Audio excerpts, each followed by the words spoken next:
Hi everyone. Hopefully you can hear me okay.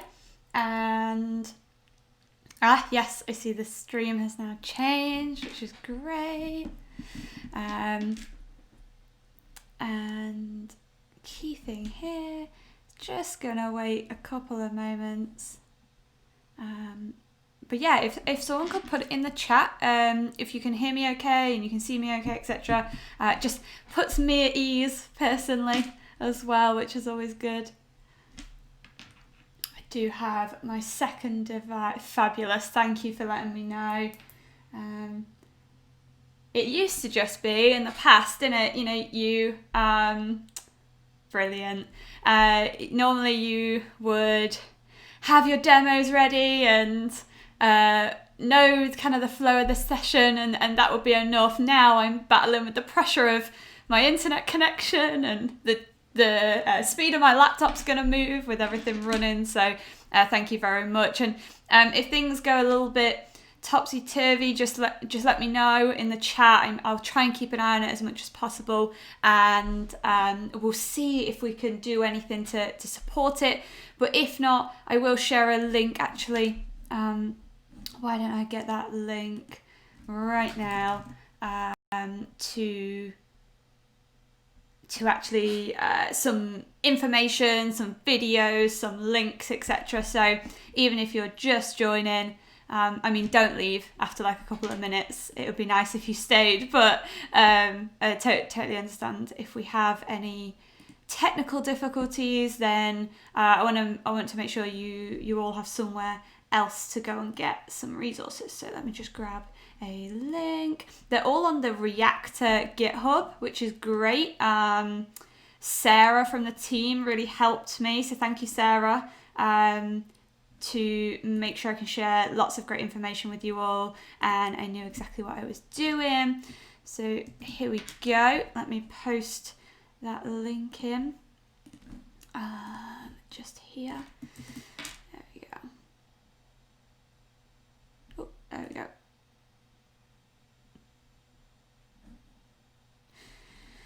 Perfect. So a link is just in the chat window for the Reactors GitHub. So I'm doing this session on behalf of the Microsoft Reactors. So thank you so much for inviting me. And one of the exciting things, hi Lost Algorithm, nice to see you. Thank you for joining. One of the things that I wanted to share with you was how automated machine learning reduces time to insight. So I popped a little question in the chat window, and I just said, let me know, like, where are you in your machine learning journey? That will kind of help a little bit just for, how do I propose this sort of, what kind of questions are we going to get, stuff like that. To put everyone's mind at ease, I'm going to start with pretty much as much of the basics as possible, but if you have any questions, just pop it in the chat. I'm more than happy to answer as much as I can. We do only have an hour today, but I will be sharing links, I'll be sharing videos, I'll be sharing other people that you should follow as well. I always think that's really, really important. So if you are doing any presenting in the community, make sure that it's not just you, share 5 other people that people can follow and hear their great content as well. I always think that's super important. So thank you so much for joining me. So we are a few minutes in, and let's get started. I'm going to do one more final check that we are in action on a separate device. Someday I will get the hang of streaming. Thank you for being with me. I think my struggle is the concept of weights and adjusting them in an automated way. Oh, interesting. Really, really interesting. Hopefully, Z Doctor, what we will show is actually a really nice way to start off in a space to build a model, and then you could take it further and start really diving into the code. But what we're going to show you here might actually help you a little bit as well by nature. So let's get started. First things first, the Reactor asked me to share this survey link. So if you go to aka.ms/reactor/survey and put in a code 7803 and just let us know who you are, what you're into, what you want to see on this stream from the Reactor, and also how this session goes. I will pull this up again sort of in the middle and towards the end of the session. So don't worry, but feel free to maybe take a quick picture and see if you could enter the survey for us. It just helps us to make sure clickable. That is such a good idea. I did get told by the team to do this. So http aka.ms/reactor/survey, and the code is 7803. Thank you for putting that in the chat for us. Okay. It's not a machine learning talk if we don't start with what is machine learning. We're not going to start at that level necessarily, but we are going to start with what is automated machine learning. And I always think actually what I'm going to do is talk through an example, because that kind of conceptualizes it for me really, really easily.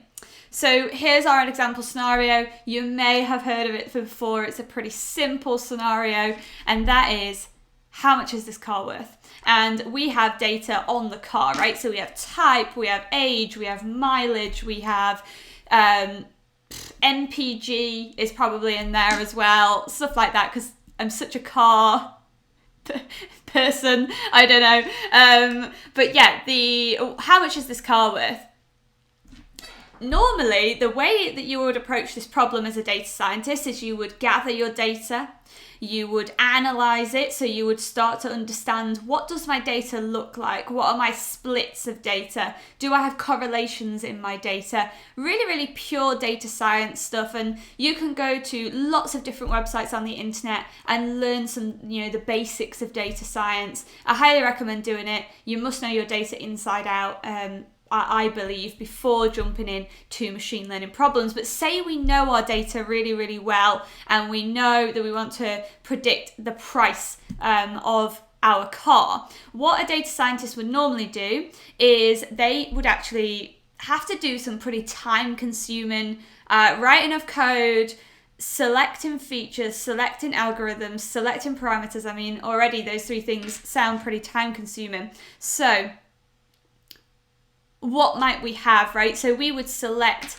some features. We might say car brand, mileage, and year of make are very, very important. Just tune in with audio off. Oh, don't do that. ST-TAM. There was an event code, if it's just above that reactor one. Thank you, Lost Algorithm, perfect, thank you for doing that. So where were we? Features. We chose some features. Features are just columns in your data set as well, just useful information that is going to hopefully help us predict our answers, no problem at all.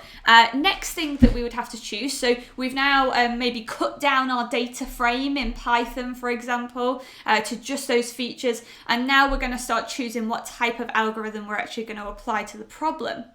And then every algorithm, right, has a set of different parameters. So for our gradient boosted tree, I'm assuming in this case, has loss, has sample splits, has amount of leaves, all of that kind of thing, and it will differ depending on the algorithm, and you have to set these parameters. And some people make a little bit of a joke out of it. It's more of a dark art than it is a science to set some parameters, but then once you've actually built that whole structure, you'll then actually see that the model will come out and it's actually only 30% accuracy or precision or recall or whatever it is. We're doing a regression problem. What is the price? How much or how many? So root mean squared error, it's still got 0.3.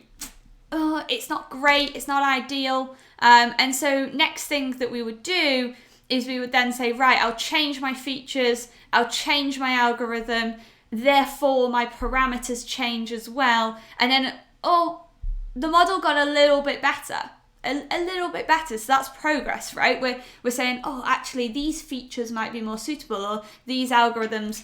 And then data scientists will do that over and over and over again in the perfect scenario, I guess you could say as well. If it's not the perfect scenario, then you might not actually always do that. But hopefully you'll get to one of these ones where actually this 95%, this really, really good model that you're excited about is actually available, and you're pretty happy and you choose that setup. What is, though, automated machine learning? Well, it takes that same idea, that same process in some senses, but for model creation. But instead of you having to change that code, choose those features, choose those algorithms, etc., choose those parameters specifically, it can kind of do a bit of a brute force approach in some senses and do that for you. So what do you need? You need an input, so you need to just define what is the data. You need to define your goals. So in our case, for predicting the price of a car, it was a regression problem. The price might be, anywhere between 5,000, 10,000, 15,000, for example, and any value in between that. You might want to also define what type of metrics you want to output, and then also apply any constraints to that. So say you don't want to use certain algorithms, you can actually put them, you could say don't use them, don't incorporate them.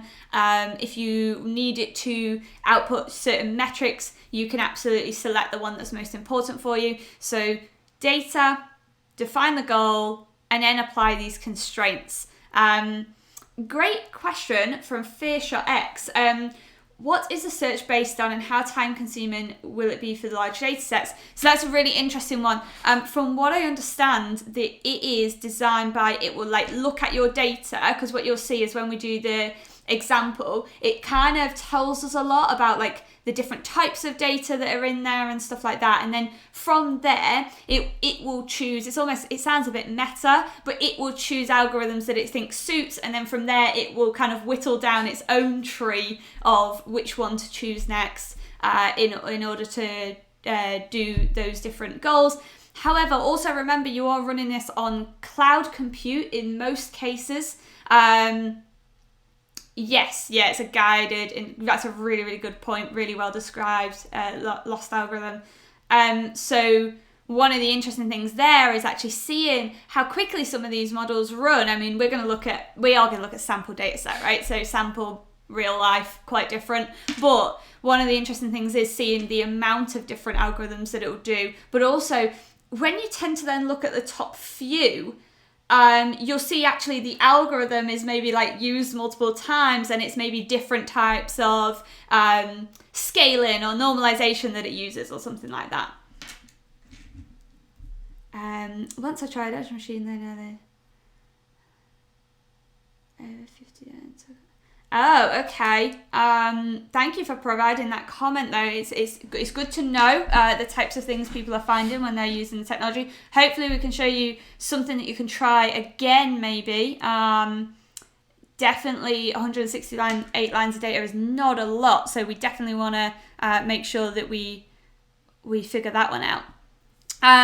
But so we define all our goals, it goes, intelligently tests multiple models, and then we have our optimized parameters. Now, I wanted to then apply our demo, the example that I wanted to show you in the portal, to a specific data set that I have. So if anyone has been around Microsoft Technologies before, you may have heard of our fictitious retail company called Tailwind Traders. And Tailwind Traders have this fabulous website and this amazing native application, and their web developers are working super hard. But as we know, with any technology, people use it, and all of a sudden support tickets or requests for help or things just going wrong, right, might happen. this is okay because Tailwind traders have an amazing support ticket team, and this team triage all of these different support tickets. But one of the things they're finding is it's not the biggest team in the world, and these support tickets just keep flying in because loads of people are using their site, which is a good thing, but then like it's not, because their support ticket team are feeling overwhelmed. So the key thing that they did tell us though was that actually a lot of their customers go away happy, right? They have their problem solved, support ticket is solved, small issue was dealt with. But unfortunately, there are some people that aren't having a great sort of time with all of this. They have long wait times. Maybe their problem isn't solved at all. And so actually, the question that came from the management team was, how can we help the support team? I said that one right this time, because sometimes I'm like, how do we support the support team? Too many support words in there. But how can we help the support team? It's such a broad question, right? Like that is not, can you apply a regression problem to this specific data set, and this is what we want to predict? It was super wide ranging, and there's so many ways that we could tackle this problem. And so given so many ways to tackle this problem, we need to start somewhere. And so I thought actually, once I'd analysed my data and I'd understood it, it was really, really important for me to kind of like be able to provide something, a place to start. And so what we're going to do is we're going to dive into an example and see whether it's something that might help the support team. So let me swap over to Azure. So this is the Azure portal. And one of the things that I want to do, actually first I should show you the data set. I was trying to save my machine, so I didn't open everything. Maybe that was an error. So hopefully a very, very quick Excel to show you. But basically this is columns of data, and each row is a support ticket. And that support ticket has things like date and time created, date and time completed, the type of support ticket, the duration that it took. Sorry, yeah, it is just loading, but thank you for letting me know. Hopefully it's just loading anyway. Let's try that one again. Thinking about it.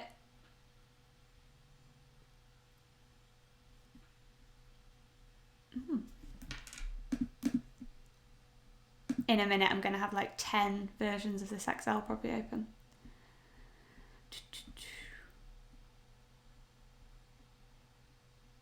Here we go. We have an icon. It will be with us shortly. Thank you for letting me know. Aha. Yes. Right. Oh. Doesn't like the resolution there. There we go. So here is our data, and we can open up these a little bit just so you can see there are actual dates in there. So lots and lots of great stuff in here. Support ID, obviously everything's got an ID, everything's got a customer ID, date created, date completed. Was it escalated or not? Was it like really, really important data, a really important specific customer, or, did it get a bit out of control? This one's interesting. Did they complete a tutorial of how to use the Apple website? What geography have they come from? What kind of rating do they have? The theme of the support ticket, this one is a really interesting one.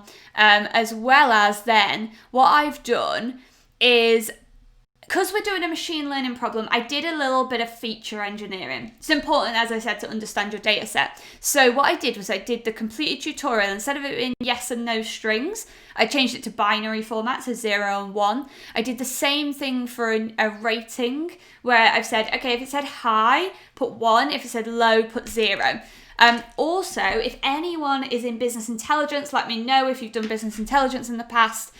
You will know why I have done what I've done at the end. Dates and times are so important to get right in business intelligence, and I would say it's also the same in machine learning. And so what I've actually done is I've actually split out day, month, and year into separate columns. So rather than having that date time sort of format I definitely wanted to split it all out so that day of the week, week of the month, month of the year, for example, what if there is a pattern there? That's what we want to find in the data. We want it to find those patterns. So that is what I've done. I've done a little bit of feature engineering at the end, and this is the set we're going to use. But first things first, right? I'm going to create a new resource.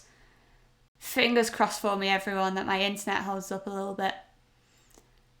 If not, I do have everything already built, so we can make it happen. It's okay.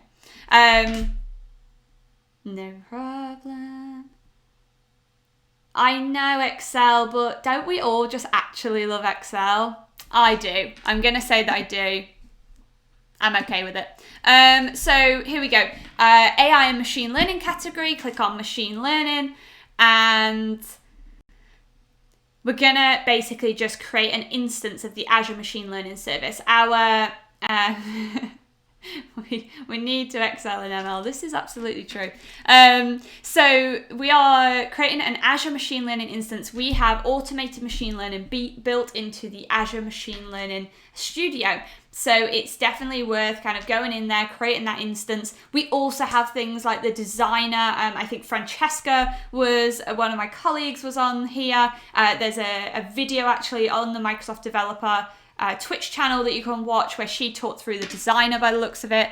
And we're going to look at automated machine learning, but there's also just like the notebooks experience, which is nice in there, and using, powerful compute and stuff like that. So we have our subscription. I'm going to create a new resource group here, and we're going to call it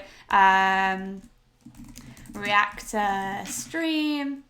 I'm going to put 2 because I'll be honest, I did test this earlier. Reactor Stream 2, I'm going to call this Auto ML Reactor. So that's the name of my workspace. I am in the UK, so I am actually going to put it in West Europe, so it's a slightly closer data center to me.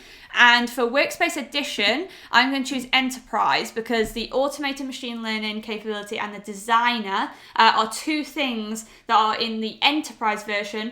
But if you just want to use the basic version and you're just using like notebooks and just, pure compute and stuff like that, you can just choose the basic option. I'm going to click review and create.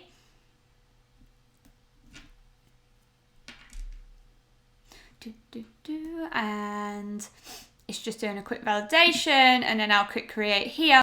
It will take hopefully just 2 seconds to create that resource for us. So it creates a whole environment which is really, really nice with things like key vault, so you can sign in, you can store your keys securely for all your different compute and data stores and all of that kind of stuff. It has application insights with it has storage accounts with it, so we can see that it's creating it here. But one of the key things that we're going to do is then access the studio. The studio is where I would say I probably spend most of my time. So once I've actually created it in the Azure portal, we kind of go off to the studio experience. And that's where I do kind of the machine learning and data science work in some senses. So here we go. It's now creating our machine learning service for us. Do bear with me, I promise it gets more exciting. But what I did want to do was show it you kind of like right from the start. I've been talking with some customers recently. Some people are data science experts, some people are not. And it's really interesting to see like, I obviously take a lot for granted of like already knowing about something. So I just wanted to really bring it back down to 0 to hero in some senses, and walk us through hopefully one full problem is the idea. So this is all good. It is deploying for us. And if we continue, there we go. If we continue to get a degraded format of internet, don't even worry, we have backup situations. Okay, so what you'll notice is now I clicked on go to resource and it's taken me to my machine learning resource. You know it's your machine learning resource because it has this really cool like graphical canonical glass. And then what I spoke about, we said Azure Machine Learning Studio. I'm going to click on this Launch Now button and we can see it opens a new tab. So we were just over here and it's now opening this tab. Oh, perfect. Thank you for letting me know. The stream's looking good. And the studio is then just going to load for us. And also, something to note, that ML, actually, I should zoom in a little bit. Apologies. There we go.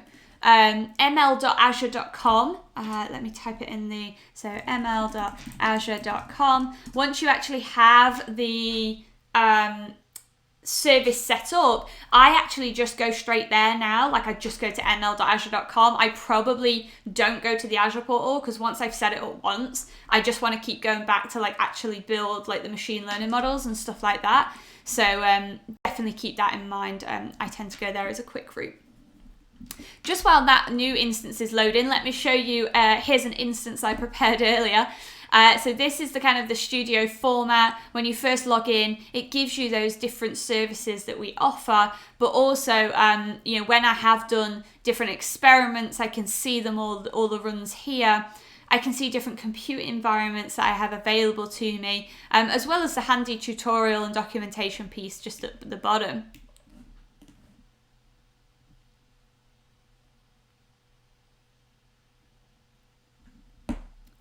Let me just refresh that.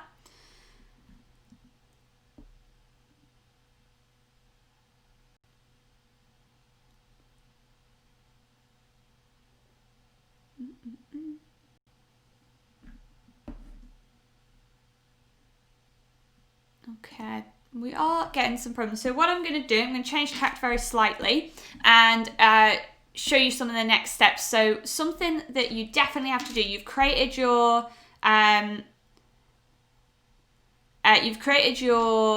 Azure Machine Learning Service instance, you've gone to the portal, and first things first, everything works on compute, right? So I always go there first. And if I click on this compute tab just down at the bottom,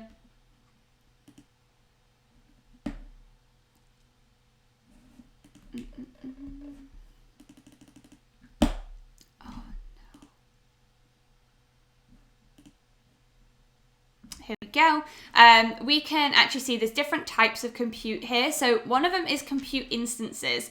And compute instances, I literally think of it as a virtual environment, like a dev machine in some senses. So in here, I'll run Jupyter or RStudio, for example. This is where I might go to actually, you know, run notebook samples and stuff like that. But if I click on compute clusters are slightly different. This is what we call scalable machine learning compute.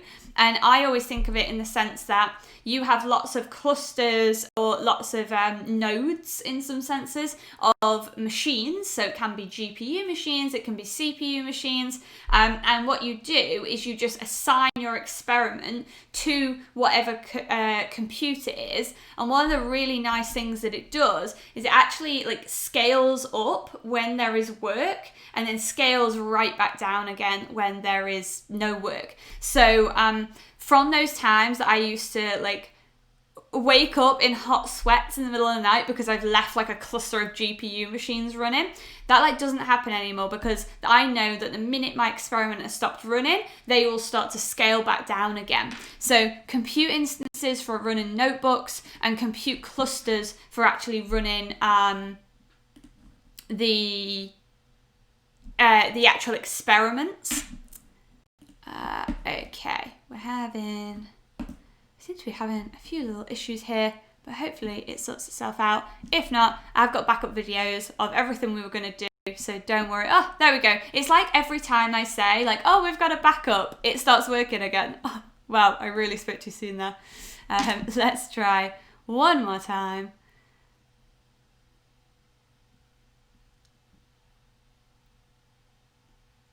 So there is a question, actually, whilst we're waiting for that. Is nonlinear regression possible in Azure? So this is always a really interesting question, right? Specific... you just make you think you don't need it. This is very true. So nonlinear regression possibilities. So I always think of it like this. Something like Designer or automated machine learning gives you the ability to leverage a lot of service from Azure.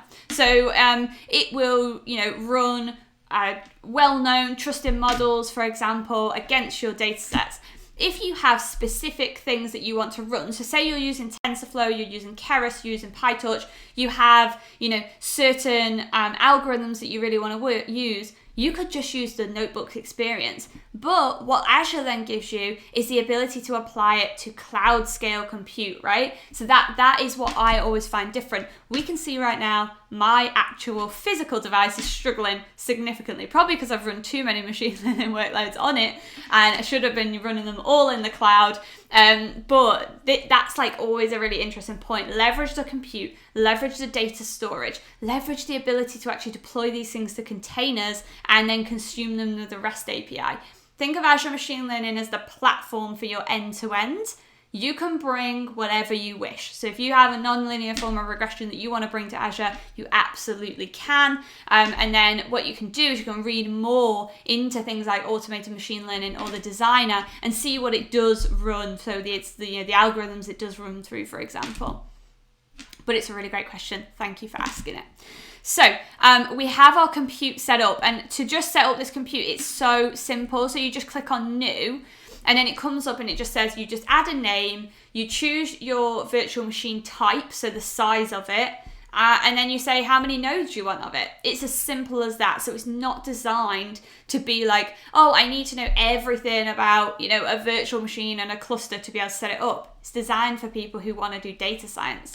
So we give it a compute name. I highly recommend, if you can, choosing low priority machines, right? Low priority means that you're not always guaranteed the compute. However, it is a fraction of the cost. And so if you're doing long running experiments and you don't have, a specific time in which this has to be completed, for example, I can't recommend it enough. I always select low priority. You can select the machine size as well as whether it's CPU or GPU, and then you put in those minimum and maximum nodes.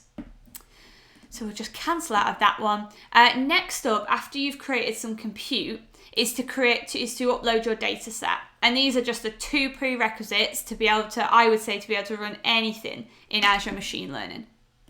So we'll close that one out. And let's click leave.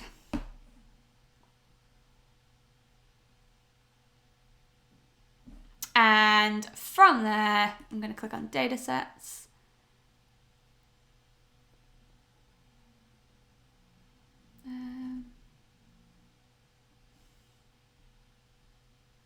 Okay.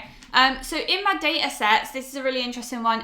You can pull in data sets. So if you click this drop down just here, from local files, from data stores that are in Azure, from different web files, or from the actual open data sets website as well. So lots of different places where you can get your data from. So you're not limited in that sense. But when you do actually upload it, it then just asks you for a few details, give it a name, double check it gives you a little simulation of what your data looks like, for example. And then from there, one of the nice things, so we'll look at our support ticket data.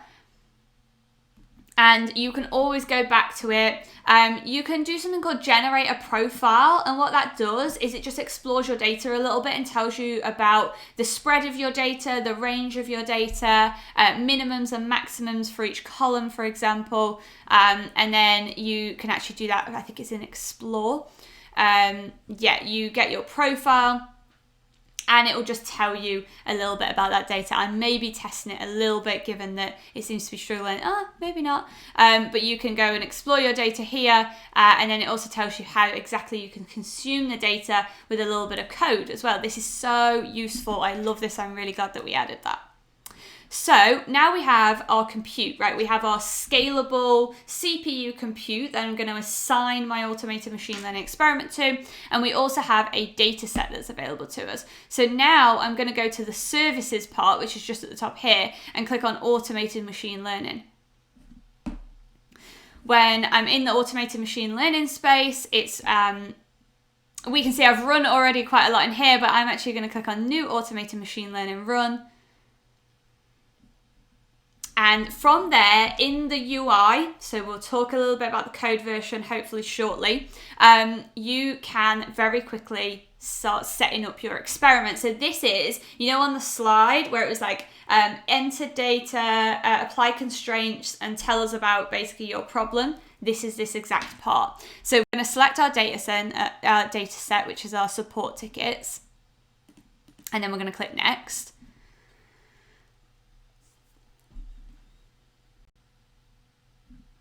And then what we're going to do is we're going to start configuring our experiment. So we've got our support tickets. I'm going to create a new experiment where I'm going to type in the name. So I'm going to call it Tailwind Traders support ticket dash regression just there. And what we're going to do is we're going to try and predict the duration of the support ticket as it lands in the system, and see whether it's then something that we could do around like flexible staffing, or what are our most busy hours or busy months, for example, and knowing exactly how to staff the support center. So this was my first try at that really broad question of how can we help the support ticket team. So I think we can help them by predicting the duration of support tickets, so we can predict the workload amount, so that we can be really flexible about keeping people busy, etc. So our new experiment name, I select my target column. So your target column is what you're trying to predict. So in our case, it's actually the duration of that support ticket. And then I'm going to also select my compute cluster. So I have a GPU option. So if you're looking at GPU in Azure, it's the NC series. So NC 6, 12, and 24, I believe. I've not spun up a 24 one before. I tend to stick with NC 6 when I'm testing stuff if I need GPU. But in this case, we're actually going to choose CPU compute. We've got 4 nodes, I think, that it's going to scale up to, and that'll be more than enough. And we'll click next.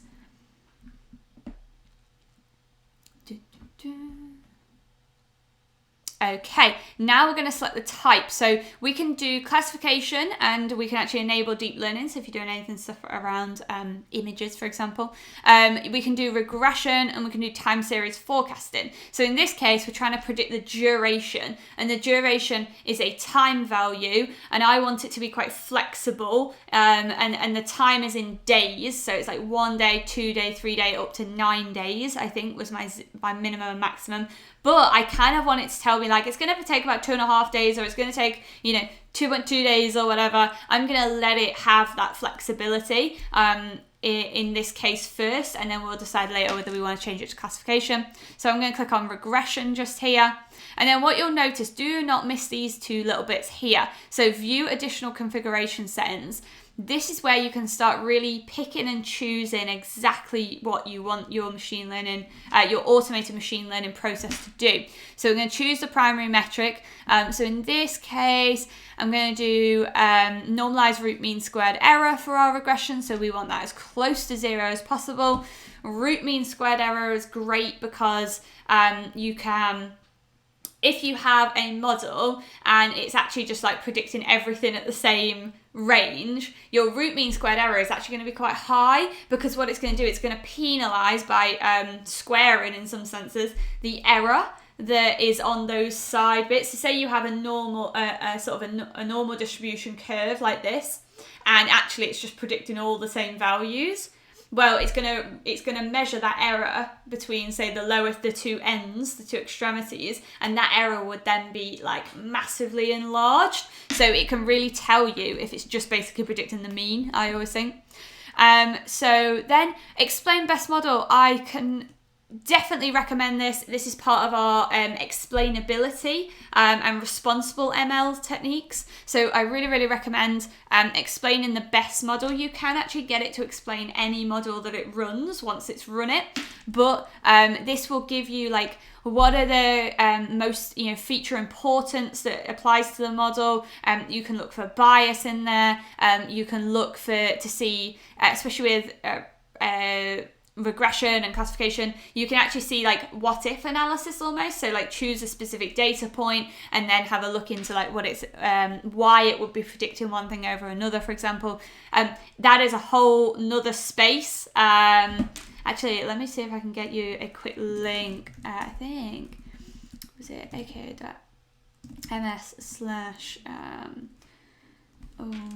build, no, actually, let's just use search engine for what it's good for, responsible ML on Azure.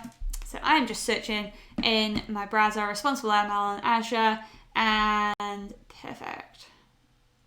We have a quick page just here, and I'll post it in there. But basically, I highly recommend putting that explainability. What you'll notice here, if I drop down this list of algorithms, is there's lots of great very, very popular algorithms that are in here. But if you say no, that you can't use certain algorithms on a problem, or if you're like, say you have, what's a good example here? If you have to be able to say, like, explain it really easily, or actually you know that trees work well for this problem or something like that, you can actually start to remove and put them on a blocked algorithms list. Exit criteria. So I actually don't want it to run much more over an hour, but you can also add like a metric threshold here. So obviously this stuff could like run forever in some senses, but technically, like, there is always going to be a trade-off, right? There is always a trade-off between training time and accuracy, for example, and the amount of data that you give it. So here you can be quite specific about what is good enough, and I always think that's quite useful. In validation, I always like to do cross-validation. I see the value in it, being able to understand that actually the choosing parts of your training data and then your testing data, and then actually averaging over many runs your metrics. I think that's quite important because you're really like stress testing the data set. Obviously, hopefully it might look at some like overfitting pieces in some senses, but trade-off, obviously it does take longer to run. And then concurrency, I tend to just leave it as it is in some senses, but it can tell you just drop over these little I's if you don't remember when you're doing this yourself. Maximum number of iterations that should be executed in parallel. So how many different algorithms do you want it to run at the same time? And click save. And then, and then we can go to view featureization settings. Again, you could do as much or as little of this as you wish. But one of the things that I actually want to do is I'm going to enable featureization. I'm going to let it do what it needs to do to get the best model and to understand my data. But I'm actually going to remove... I think Fearshot, I maybe... overplayed that overfitting bit, so it doesn't automatically avoid overfitting, if you're averaging across lots of different versions of training versus testing, like you're testing on lots of different parts of your full data set, I always think that's actually quite a good approach. I use it a lot as like a kind of something that I deem quite best practice, rather than just saying actually, split 70-30, for example, and then that 30%, what if that 30% actually doesn't have some of the classes in it, or it doesn't have some of the examples in it? What you're then going to see is that, it does great on that specific data set, but then you suddenly put it out into the real world and it doesn't do so great. So apologies, I think I misinterpreted that one for you, but it's a great question. But yeah, so really, really cool stuff here. But what I'm going to do is actually remove some of this stuff. Again, trade-offs. I feel like I'm saying trade-offs like a million times in this session, but everything is about a trade-off. If you don't think a feature is going to impact your model, or actually it could learn things that we don't want it to learn, and I'll explain that in a minute, then we shouldn't put it into the model, because we don't want it over-processing things for kind of like no reason. We're going to be running through like a million different algorithms here, and different setups and cross-validation, and it's got so much to do. I kind of want to limit it to what it actually needs to do. So what I'm going to do, support ticket ID. IDs in machine learning, apart from to obviously rejoin the data if you need to, but we can question that as well. Their IDs, they're unique, so it's not going to learn anything from them. So I'm actually going to remove them. I'm also going to remove customer ID. I don't want it to learn. Say we had a specific customer in our data set that is actually probably one of our best bug bounty type people who find all of the problems with your website. I actually don't want it to just pick out and say, oh, when this person sends something, like it's actually a really tricky problem or something like that. So I don't want it to learn that it's a specific type of customer or anything like that from its ID. So I'm actually going to remove it. I did a load of feature engineering, didn't I? So if we go onto the second page, I did some feature engineering where I split the date created and date completed. So I'm also going to remove them because they are the date, see this, like the date time format.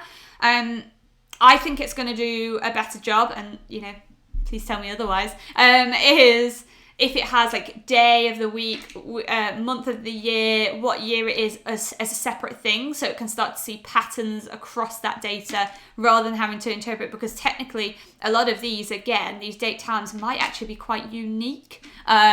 So yeah, I'm gonna remove that. Gonna keep escalated. You can see I've joined this data set from a relational database. Probably you might have this yourself. So I'm gonna actually remove some of the join columns that I've used. Completed tutorial, I changed that into a binary rather than yes and no.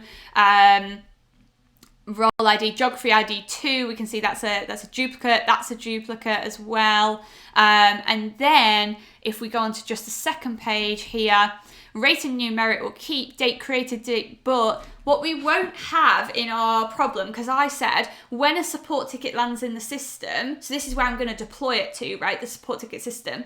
When it lands there, that's when I want to predict. So I cannot build a model that will not have the data that's available at that point in time. So what won't I have available when it lands there? I won't have the completed dates available. So I need to take them out, because otherwise we deploy it and then we suddenly realize, oh my goodness, when it's asking me for a REST request, it's asking me for this data that I don't have. So always keep that in mind. And then click save. So I've been very, very specific about what I want it to use and what I don't want it to use. And then I'm going to click finish. It's going to go off. It's going to validate my data. It's going to look at the data set for skew. It's going to look at it for all sorts of different things. And then it's going to start running different algorithms against it. So, as with anything in machine learning, this will take quite a while to run. So let's look at one that we ran previously. So if I go back to automated machine learning, I ran exactly the same thing. So hopefully we can, this one, it took 1 hour and 7 minutes to run, but we can review the results. So we can see here, when you clicked on the ID for it, it tells me it's in a completed state, so you'll know when it's still running, which is great. We can see it, I actually applied it to the GPU compute. Oh, I'm surprised. And we can also see what data set it used, etc. So why is this useful? If I'm working in a team of people, I don't want whatever our chat channel is to be like, what data set did you use on experiment 173 or something like that? All of the data someone needs to pick up this experiment is all there. And I think that's incredibly useful. Oh, sorry, this is a different experiment. This is a classification one I run. Let me go and find our support ticket one. Here we go. Here we go, support ticket regression, completed a few days ago.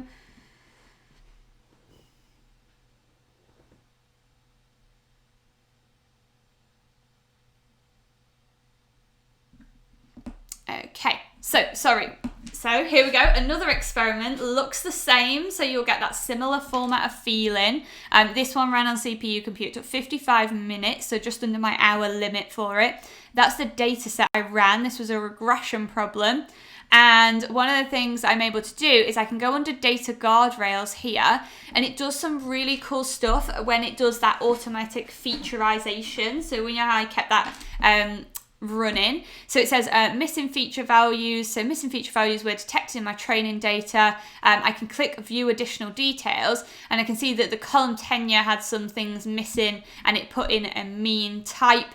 You can tell it not to do that. You can tell it to do specific things if it finds those values. You could also take this as, I've run it once, I'm not happy with those missing values. I'll go back, edit the dataset, upload version 2 of the dataset, and rerun it as well if you wanted to kind of full control. High cardinality, so none of my inputs had that, which is great.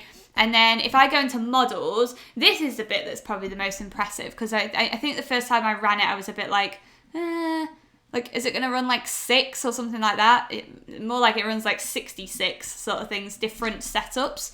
And then it ranks them by the metric that you said was important. So what we can see here, look, it ran loads of different stuff. But the interesting things I mentioned was, look, extreme random trees. So it tried that algorithm 3 times with 2 different scalars, and then I'm assuming 2 different sets of parameters here. So it really does go into a lot of detail about some of that stuff. And also you can see here, it does some pretty cool stuff around efficiency, because it runs things in like 3 minutes, 1 minute, stuff like that once it starts to get going. So it's really quite impressive. If we click in voting ensemble, very, very popular algorithm, right? You can see why it does well on tabular data sets. And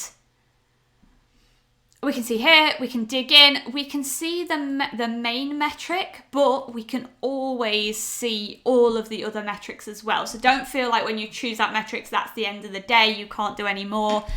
You can actually see all of the others. You can go to things like explanations, like I mentioned. It should have explained this one. This one was our best model. And it will tell us what the key influences were in our data set. This is a whole nother topic. Please go and look at Responsible ML on Azure. I highly, highly recommend it. Where is that link so I can get it for you and post it in? Here we go. Responsible ML. Let me put that in there. There we go. And let me just close that to save on time. So it'll tell you a little bit about that model, but please, go and find one. We won't have time to dig into this one, but it's well worth taking a look. And then one other thing that I wanted to show you was, obviously we were able to dive into any of those models that it is run through and kind of see what it's able to do. We can see its logs and its outputs for when it ran and stuff like that. So it literally feels like when you run it in like Python code, for example, and you get all those logs, you can get all of them in that logs and outputs bit as well. One thing I did want to show you was you can actually then very quickly deploy and test these models. And so one of the things I always like to do is, if I take that most popular one, I can go into model. You can click on this deploy button just here. I do have one already deployed for us, but it's very, very quick and simple to actually get something out there and something to test and something to try. So give it a name, give it a description. If you're just in like dev test, I would say use Azure Container Instances. If you're moving it to production, we recommend looking at Azure Kubernetes Service. But you can also enable authentication, so it will do it via a key, so you can make sure that your container instance is secure. Machine learning algorithms, there's lots around security of machine learning algorithms. I need to know more about that personally. If anyone has any useful stuff in that space, please do share it. I would love to do some extra reading around that. We are actually not in that case going to do authentication, but once it's actually created, so it'll just come up with a little example, a little like green banner up here, and it'll say, okay, like I've started deploying it. When I go to endpoints, just on the left here, so everything starts from the left if you're ever confused about this, and I click in to my container instance. This is a real-time endpoint. What we can see, you can see the ID, we can see it's currently in a healthy state. So if there's anything wrong with it, I'd be able to see that here. It gives me my REST endpoint, so I can just copy that. It also gives me my Swagger URI. I used to be a little bit confused about this kind of stuff. Here's a fun trick for you that I definitely want to show you. If you copy this Swagger URI, because that is not easy to read or use in some senses. So I always then go to Visual Studio Code, just create a new file. Oh, is this going to test me now? Can I remember what the shortcut is? So if I just save that really quick into a JSON file.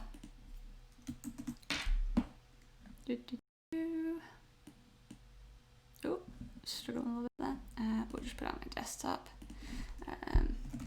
JSON sample, JSON.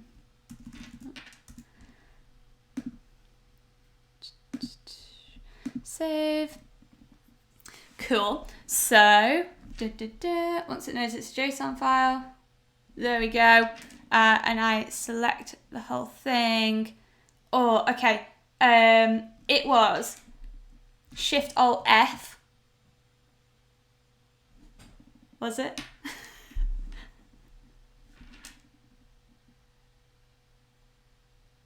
Shift-Alt-F? Yes! Sorry, there's just a little bit of delay. Oh, my computer getting me to second guess myself, and it puts it out into a really nice format. So I'm going to type it in here because I always forget it. Shift plus Alt plus F. There we go. It's in the chat. This is the most useful thing ever when I've been like deploying stuff to containers and APIs. So like definitely use that. It was in the Visual Studio Code documentation, and I was like, this is the best thing since sliced bread. But one of the things that you can see in this schema, it tells you lots about the service, but then right at the bottom, it does all of the different types and stuff for all the columns. So that's good because you know like what the columns actually look like. But then at the bottom, it actually gives you like the full data sample there, which is really, really neat. So I quite like to tend to use that because then if you go to something like Postman, and I'll show you the request I put together here. Oh, my response has gone, that's sad. What you can see is I can just put a post request, post in that REST API. In headers, all you need to tell it, there's also Sasa. Oh, okay. Thank you, Lost Algorithm. I'm going to have a look into that. So if that Swagger endpoint also supports YAML, there is also a bit that's a bit nicer to look at. That's really, really good insight. Thank you for sharing. So content type application JSON, then in the body, you just obviously pop in what the sample is of the data, and then, oh no, don't fault on me now. Awesome, and then you can just click send.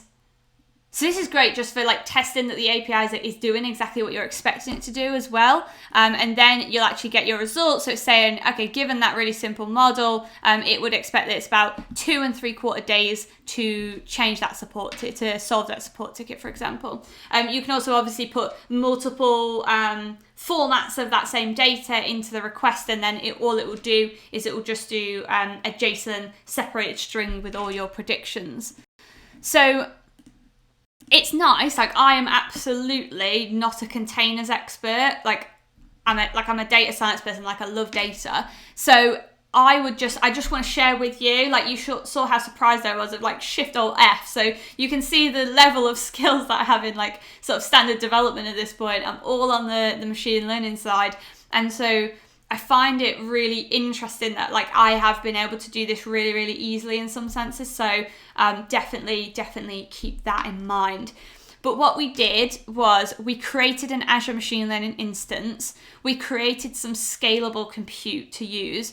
We uploaded a data set, and then we went to automated machine learning, submitted our example, and then actually brought it all back, that once it was all run, we created an endpoint and we called it via a REST API.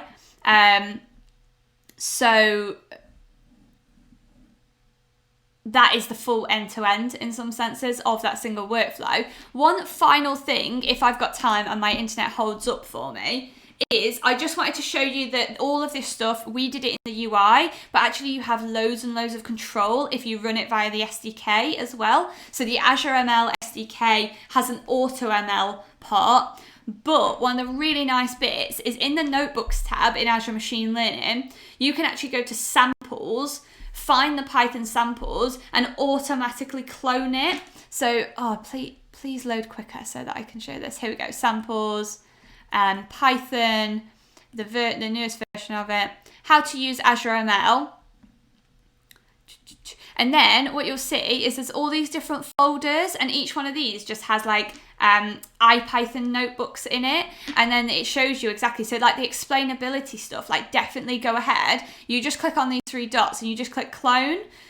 So if I clone that, and then it will just ask me like where I want to clone it. So I'll just say, just put it into my Amy Nick profile there and click clone.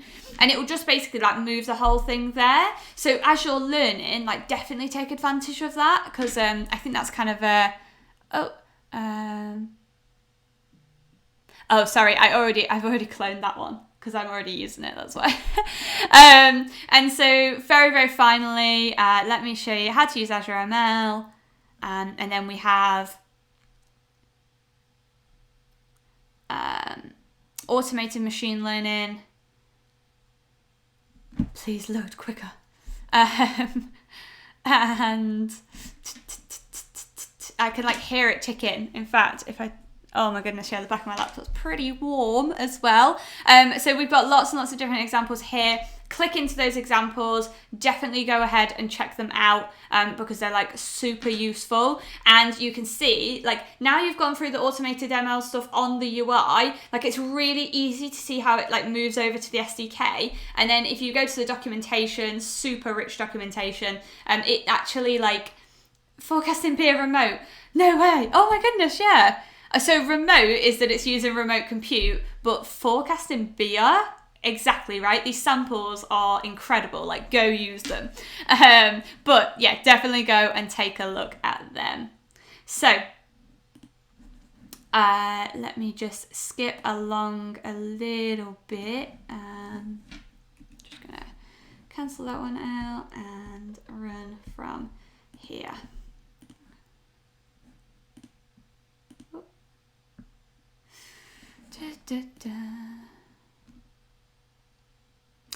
Yeah, just a quick one again, like if you can fill in the survey for us, it's aka.ms/reactor/survey and pop in the code 7803 for this session and just let us know kind of what you're up to, what you want to see on this channel, what you want to see put together by the reactors, etc. That would be super, super useful.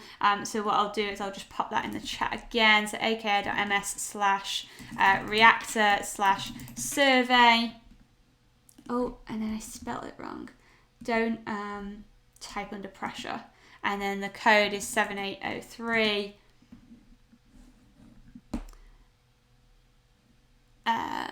And I did have another sample on the GitHub link that I posted earlier for the reactor stuff. Let me put that one in there again.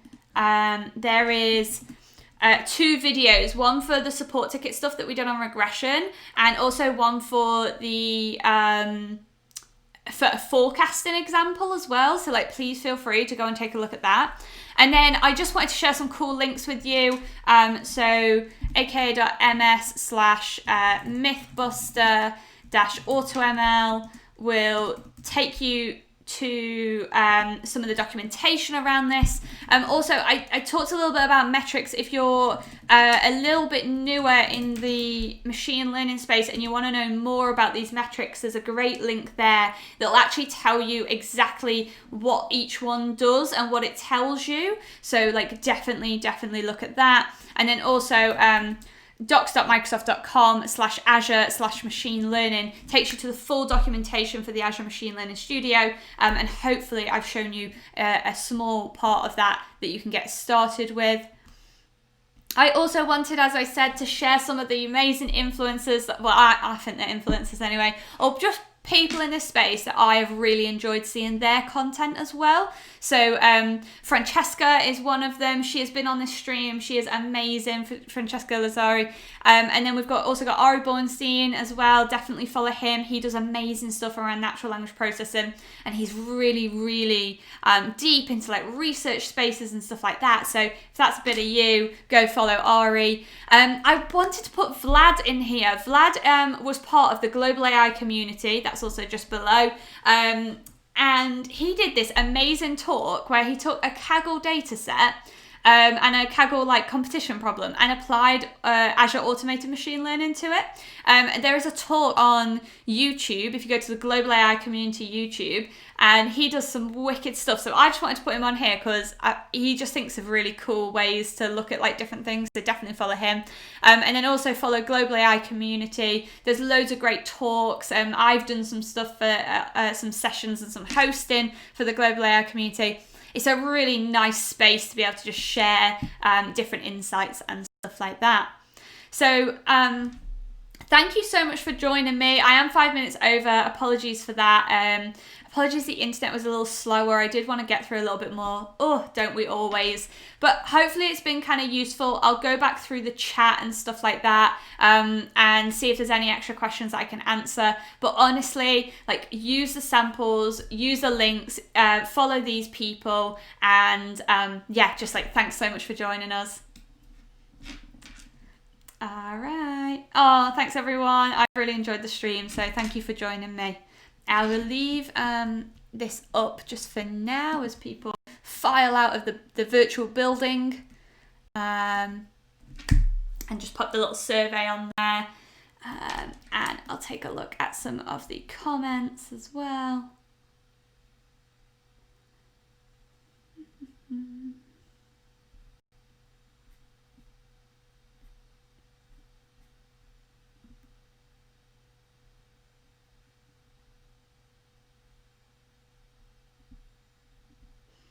Mm.